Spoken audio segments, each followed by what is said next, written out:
Hi, I'm Nathan Cruz and welcome once again to a Halloween special inside the toy room.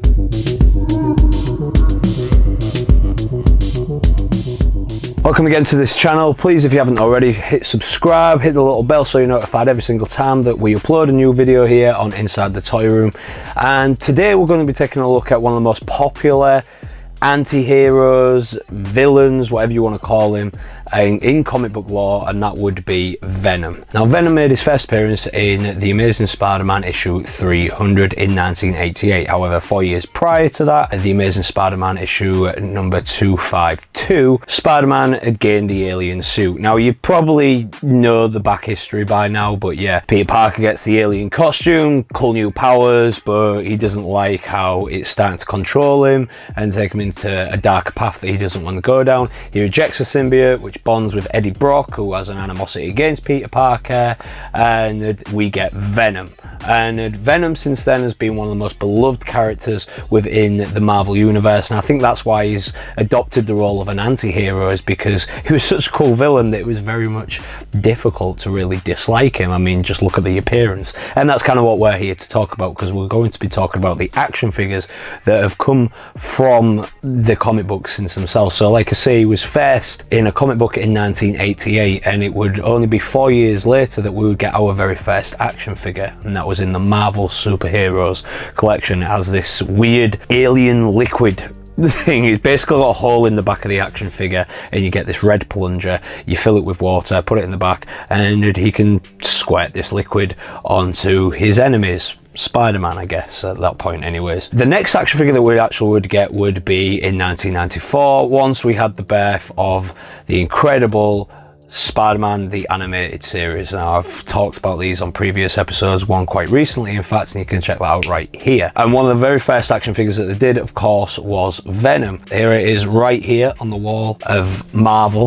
that I have here in the toy room. It's the classic 3.5-inch figure. It doesn't have anything in regards to like the first one, for example, had that liquid squirt in action. It doesn't have anything like that. It is very much just Venom.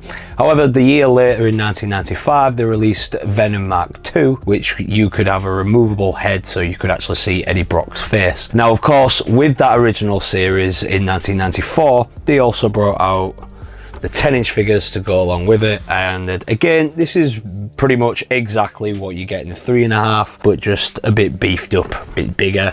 You got the cool box artwork again. As I always mention how much I love the artwork on these Toy Biz action figures, and the box artwork in particular.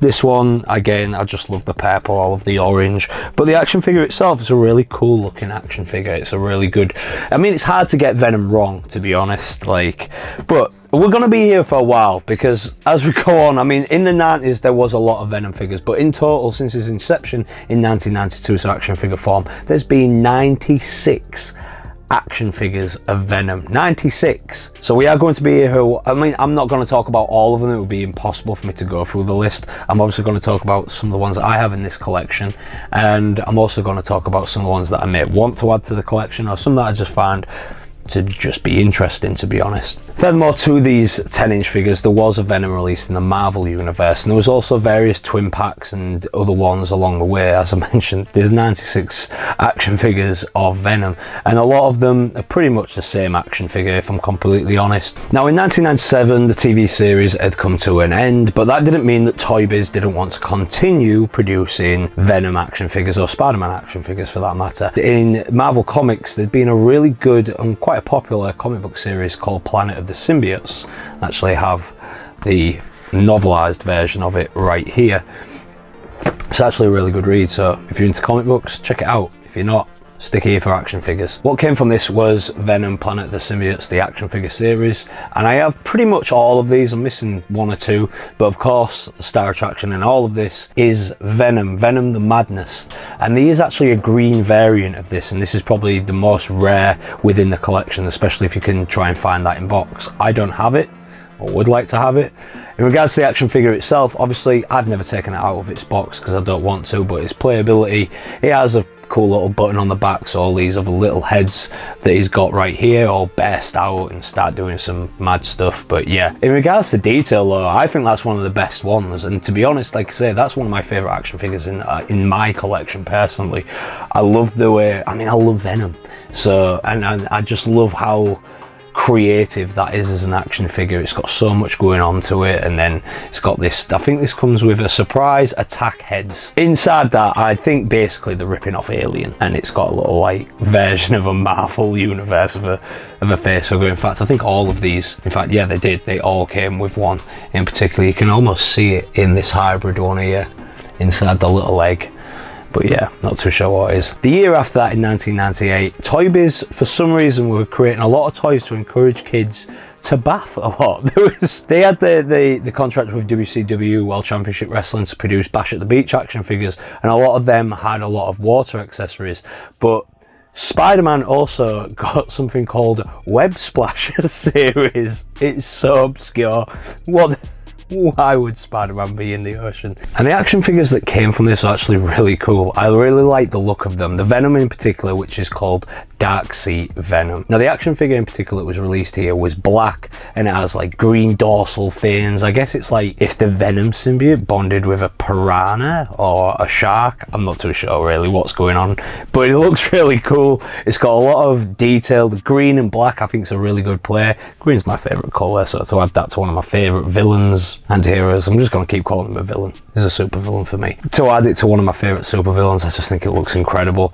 There is a variant in this that's in like a burgundy colour, and it's really difficult to come by. In fact, I've not seen one mint in box at all. But yeah, if you can get your hands on a mint in box variant of Dark Sea Venom in the burgundy ready look, then hold on to it, because it's a little gold mine. Fast forward to the year 2000, and we started getting something called the Spider-Man Classic series. Now these were, to me, they were kind of a precursor to the Marvel Legends, because you get a cool little backing. If you just look at the packaging in itself, it's very similar to the Marvel Legends action figures, the original line of Marvel Legends, not to be confused with the Hasbro re-releases. The original's by Toy Biz, and it's a very similar look. Now in regards to stepping up the game though for Venom, I mean, this is awesome. Like if you just look at it's got that different facial feature already. The mouth's different. You can see kind of Eddie Brock's face. Of course, he's got one leg exposed.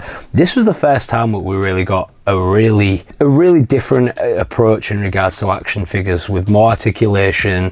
And I guess these are the ones that, well, I'd say Toy Biz first started gearing towards collectors as opposed to kids. If you was to compare this Spider-Man Classic series to the Spider-Man animated series figures, they're like night and day, both in size, articulation, detail, everything about them. And this was a real, I mean, it's not something I have in this collection, but it is something I definitely want to add, just because I love the look of this, whether it be loose or carded. I obviously love carded action figures, but this one's so unique that I probably wouldn't mind just having that loose, just to add to this Venom collection that I have. In 2005, Toy Biz released something called the Symbiotic Blast Venom, and this is regarded as one of the best Venom action figures. Again, not something that I have in my collection yet, but the mold of it was so popular that they released it again in a stealth version, which looks really cool. And I think they actually used it for the first mold of the very first Matt Gargan Venom. Now, Matt Gargan, of course, is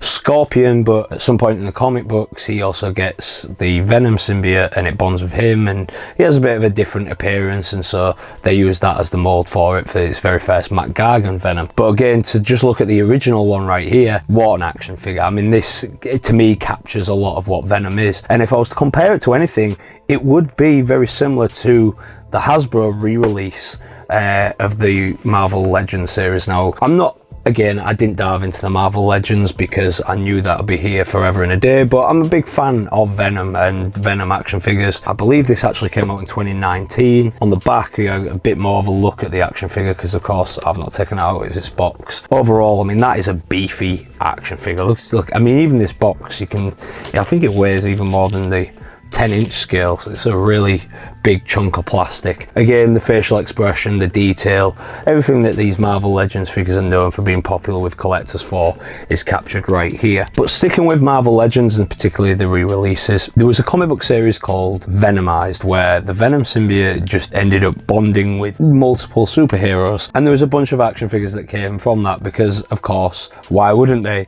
They can make money from this.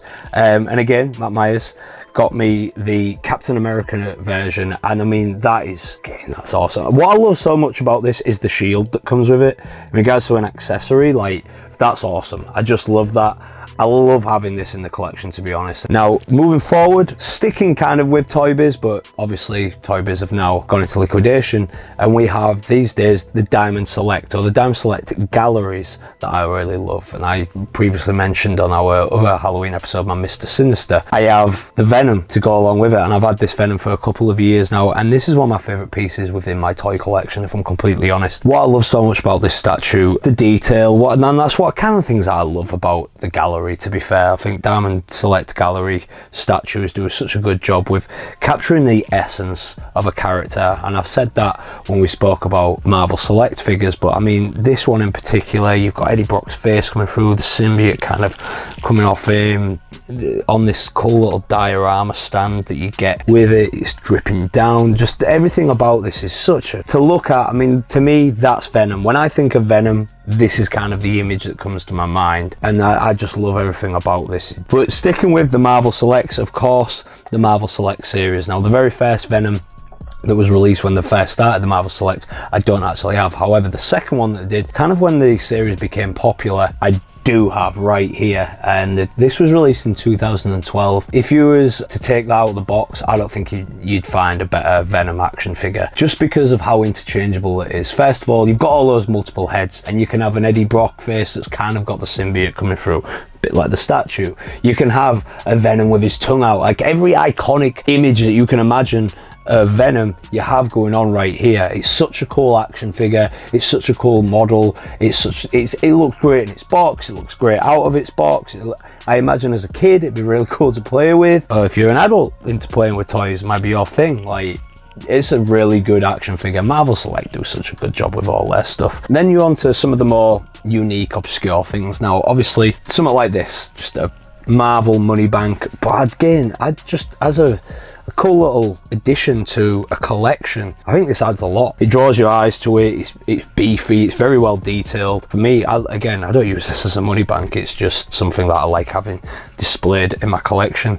I got this little guy purchased for me, and he has, like, it's kind of like a Batman figure because he's got this little gargoyle here, I guess. They had a bunch of action figures like this, I remember. I just cannot remember the year, if I'm completely honest. It was just something that I wasn't going to bother keeping in its box. I just wanted to take it out and display this one. Classic Venom look with a long tongue poking out. You have a cup doing the same thing.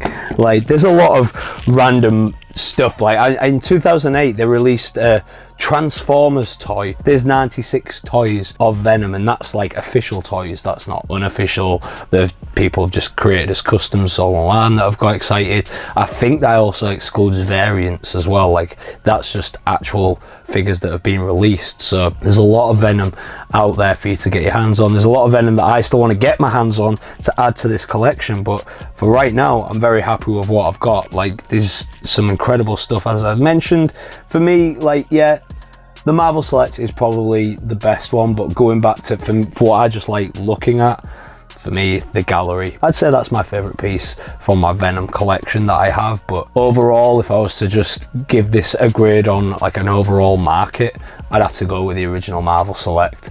Now obviously Disney now own Marvel, and there is a re-release of the Marvel Select Venom. I used to have it, but I actually sold that when I sold some stuff from my toy room. Reason being that it just didn't hold up to the 2012 version for me. To me, it looked more like when Peter Parker has the alien suit. It had a few other little weird things. I think it has like a massive underbite. It wasn't what I felt Venom was. That's what Venom was. That's what Venom is. This is Venom to me. That figure really wasn't, so it didn't really hold a special place for me, so I was quite happy to part ways with it and yeah, make a little bit of money off it on eBay. That wraps things up here for this episode of Inside the Toy Room. Hopefully you did enjoy it. If you did, please share this out on your social medias. It does help us get the viewership, the subscriptions here, so we can continue bringing you more and more action figure fun, toy collecting fun, whatever you want to call it.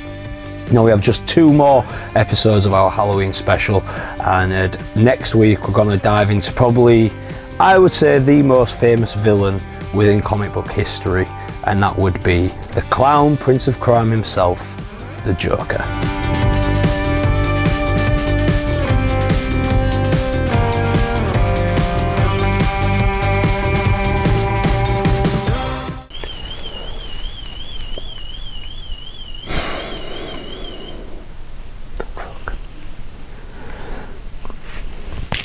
What I love so much about this, oh for